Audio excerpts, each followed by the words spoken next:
ubwo bunyonyezi bwagirizwa umuyobozi w'indero muri komine Buraza y'intara ya Gitega. Abakurikiranira hafi vy'indero muri iyo komine bamenyesha ko bwatanguye kuva mu mwaka w'ibihumbi 2021. Muri uyo mwaka Ndayahoze Jean Marie yaranduje amafaranga ibihumbi 22 ku mwigisha umwe wese akora muri komine Buraza, amafaranga yavuga ko arayo kugura ibitenge vy'umunsi mukuru w'abakozi.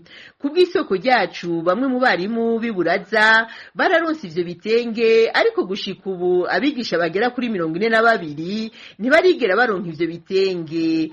Isoko rya RPA mu bakurikiranira hafi vy'indero rimenyesha ko Ndayahoze Jean Marie umuyobozi w'indero muri komine Buraza yatoje amafaranga ibihumbi 55 ku ishure ryose ryo muri iyo komine irimwe amashure 28, avuga ko ari amafaranga yo kugura amabendera aho hari mu mwaka w'ibihumbi 2022. Amakuru duhabwa na bamwe mu bayobozi b'amashuri ahiburaza amenyesha ko gushika n'ubu atabendera n'imwe yaguze, kandi ko ayo mafaranga ataranayasubiza abarongozi b'amashure 28.